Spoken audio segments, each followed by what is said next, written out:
Bom dia, Elaine, bom dia, ouvintes. Realmente, na última quarta-feira, aconteceu mais uma Assembleia Geral das Nações Unidas, no âmbito da qual foi votada pela 29ª vez uma resolução para condenar o bloqueio imposto pelos Estados Unidos a Cuba. E, mais uma vez, por uma esmagadora maioria, essa resolução que condena esse bloqueio, que o considera ilegal, né, foi aprovada.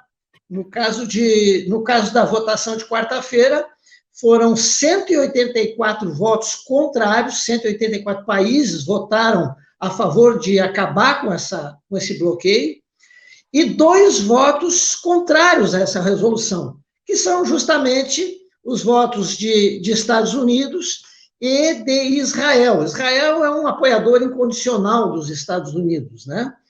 E houveram 3 abstenções. Colômbia, Ucrânia e Emirados Árabes oficialmente se abstiveram. O Brasil não compareceu à votação. E é interessante que esse não comparecimento, porque na última votação que houve, foi em 2019, em novembro de 2019, já sob o governo Bolsonaro, e com o chanceler Ernesto Araújo, o Brasil, naquela ocasião, votou contra, alinhou-se aos Estados Unidos e, quebrando uma tradição que tinha desde o início da votação desse tipo de resolução, em 1992, então, quebrou a tradição. O Brasil sempre acompanhava a maioria dos países condenando a resolução, e naquela ocasião votou com os Estados Unidos. Bem, a resolução foi aprovada pela maioria, mas na prática isso não tem grandes consequências, né? Porque ela é uma resolução não vinculativa e porque os Estados Unidos têm poder de veto na ONU, né? Os Estados Unidos é um dos 5 membros permanentes do Conselho de Segurança da ONU que tem poder de voto, né? E, portanto, pode barrar iniciativas que entenda que não sejam convenientes contra si, né? Agora, é interessante a gente dizer do que se trata, na verdade, esse bloqueio, né? Porque se fala em bloqueio, outros falam em embargo, né? Que bloqueio seria aplicado apenas em situação de guerra, e que o país fica fisicamente isolado, né? Mas o que é esse bloqueio, né? Esse bloqueio, ele é um conjunto de medidas que os Estados Unidos passou a adotar, inicialmente na área comercial e depois foi se expandindo para várias outras áreas. Implantou logo depois da vitória da Revolução Cubana, em 1º de janeiro de 1959. Inicialmente restringindo a importação, a cota de açúcar, que era o principal produto vendido por Cuba, para os Estados Unidos, e depois, em 1962, ele começa a criar um emaranhado de leis que impedem o Estado americano, empresas americanas, cidadãos americanos de ter relações comerciais e até mesmo de visitar Cuba, de sair dos Estados Unidos para ir para Cuba. Esse bloqueio, ele é ilegal do ponto de vista do princípio do direito internacional acolhido pela ONU, porque ele tem efeitos extraterritoriais. Empresas subsidiárias norte-americanas instaladas no Brasil, por exemplo, que queiram exportar a Cuba, sujeitam-se a sofrer uma sanção, uma multa, e os valores aplicados são pesadíssimos, são milhões de dólares, e então, tudo isso são coisas que vão dificultando a realização do comércio com Cuba. Cuba é uma pequena ilha, tem muito poucos recursos naturais, não tem petróleo, por exemplo, não tem grandes rios para produzir energia hidrelétrica. O único mineral de maior expressão que tem é níquel, ainda assim em quantidades não muito grandes. Então, depende muito do comércio internacional. O turismo, por exemplo, é de uma importância básica na economia cubana, né?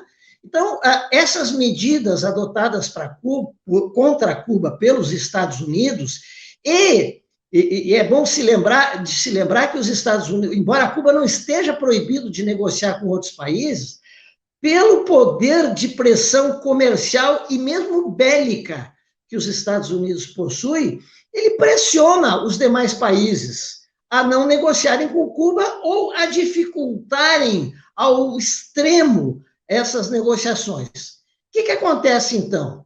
Acontece que começa a faltar coisas em Cuba. Cuba não pode importar, às vezes não pode nem exportar. Por exemplo, os navios que aportam em Cuba, durante 6 meses eles não podem aportar num porto norte-americano. Isso é uma coisa que desestimula completamente os proprietários dessas embarcações de levarem mercadoria. E qual seria a razão pela qual os Estados Unidos impõem esse bloqueio a Cuba?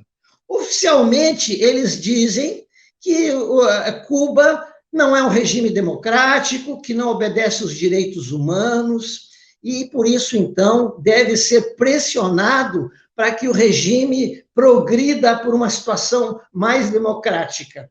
Isso é uma grande falácia. Em 1962, quando se implementaram as primeiras medidas legais dentro do arcabouço jurídico dos Estados Unidos com relação ao bloqueio a Cuba, num memorando que veio a público há não muito tempo atrás, a assessoria do presidente norte-americano dizia o seguinte, isso em 1962, vou ler rapidamente aqui, a maioria dos cubanos apoiam Castro. O único modo de tirar o apoio interno é mediante o desencanto e a insatisfação que surjam do mal-estar econômico e das dificuldades materiais. Há que se empregar rapidamente todos os meios possíveis para debilitar a vida econômica e conseguir desculpe, e conseguir os maiores avanços na privação a Cuba de dinheiro e fornecimento, para reduzir os recursos financeiros e os salários reais, provocar a fome, o desespero e o derrocamento do governo. Na verdade, o que eles querem é que Cuba retorne àquela situação anterior à da Revolução Cubana, onde os americanos faziam e aconteciam, tinham poder de ingerência quando quisessem dentro de Cuba. Inclusive, em algumas oportunidades, o país esteve, mesmo sendo já independente, governado por representantes dos Estados Unidos. Então, eles querem que Cuba volte a ser uma colônia dos Estados Unidos. Esse é o real motivo. Só que essas palavras que eu acabei de ler, desse documento oficial do governo norte-americano, eles são cruéis, eles são crime de guerra, isso aí. Não se pode fazer, porque não existe uma guerra declarada entre Cuba e os Estados Unidos. Não existe. É um crime. Pessoas morrem, e esse é o propósito deles, porque está escrito naquele documento. As pessoas estão morrendo porque não podem comprar medicamentos que dependem da vinda do exterior, não pode os próprios alimentos, que Cuba, infelizmente, não é autossuficiente, tem que importar de outros países, né? Fica dificultado, isso falta. Mas, como disse Fernando Moraes recentemente, Cuba tem duas características muito grandes, que caracterizam o seu povo e o país, né? Uma delas é a solidariedade, e outra delas é a valentia, porque esse bloqueio, nenhum país da era moderna viveu, portanto, um bloqueio tão forte, tão cruel, imposto pela maior força, pela maior potência militar que já foi conhecida na face da Terra. Aí, Elaine, entra assim a determinação dos governos cubanos e do povo cubano. Quando triunfa a Revolução, dois dos pilares que deram aso a que ela existisse, que ela triunfasse e que ela se perdurasse até hoje, são o da solidariedade e o do reconhecimento do valor da ciência. Então, logo a Revolução triunfou, já se implantou um amplo programa de alfabetização. Esse programa de alfabetização propiciou a que as pessoas estudassem, tivessem acesso livre e gratuito às escolas, né? E uma grande importância foi dada à saúde e à pesquisa.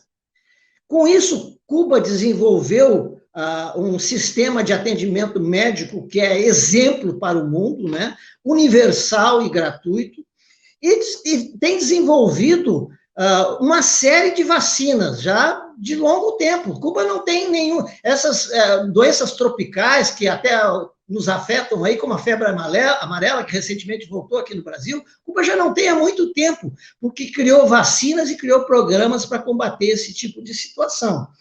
E isso propiciou a que esteja desenvolvendo 5 candidatos vacinais.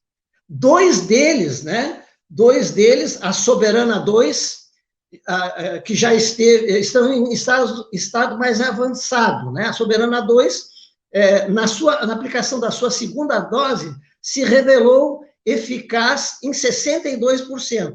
E agora, essa semana, se divulgou que a vacina Abdala, ela é eficaz em 92,28% após a aplicação da terceira dose. Lembro que a Organização Mundial de Saúde, para reconhecer uma vacina como eficaz, é preciso ter só 50% de eficácia. Então, essas duas vacinas que estão mais adiantadas já superam largamente esse percentual. E Cuba quer vacinar a sua população até setembro. Já tem mais de 3 milhões de pessoas vacinadas e quer continuar essa vacinação e concluí-la em toda a sua população até setembro, outubro deste ano. E mais, está oferecendo para os outros países essas vacinas, né? Eu mencionava há pouco o Fernando Moraes, né, dizendo que Cuba se caracteriza pela valentia e pela solidariedade. E, de fato, mesmo diante desse bloqueio cruel, que dificulta muito as condições de vida em Cuba, as pessoas, para obterem gás de cozinha, às vezes têm que esperar horas numa fila. Para comprar determinados alimentos, às vezes tem que ir de um bairro a outro à procura, porque eles não estão disponíveis, ou até esperar dias até que estejam disponíveis. Mesmo que Cuba produza numa parte do país, para transportá-la a outra parte, é preciso combustível, e o combustível é muito pouco por causa do embargo, do bloqueio. Então, tudo isso dificulta a vida das pessoas. Mesmo diante dessa situação terrível de vida, o país Cuba se mostra solidário. Envia brigadas médicas para os demais países para combater catástrofes como terremotos, sismos de toda ordem, pandemias, epidemias e a pandemia que estamos vivendo, essa terrível pandemia que estamos vivendo no mundo agora. Por exemplo, Cuba, no ano passado, enviou para a Europa, para a Itália, por exemplo, que é um país altamente desenvolvido, uma brigada de médicos para ajudar no combate à pandemia. E continua enviando. Hoje tem brigadas médicas cubanas em mais de 60 países do mundo. Em grande parte desses países, eles estão atuando de forma gratuita, por razões humanitárias. Estão lá, muitas vezes, arriscando suas vidas, esses profissionais que vão para lá, né? Então, Cuba tem essa raiz solidária que é um dos seus da sua revolução. E é por isso que existe, em contrapartida a isso, né, existe um movimento no mundo todo, são mais de 2.000 organizações no mundo que fazem solidariedade para e com Cuba. Aqui no Brasil nós temos, acho que 20 e poucas organizações, entre as quais a Associação Cultural José Martí, de Santa Catarina, que eu atualmente presido. Bem, Elaine, agradeço mais uma vez a oportunidade de estar aqui no teu programa, em contato com os teus ouvintes, que eu sei que são muitos e assíduos, e dizer que as pessoas que se interessem por Cuba podem buscar a nossa página no Facebook, é Associação Cultural José Martí, de Santa Catarina. Muito obrigado, um abraço a todos.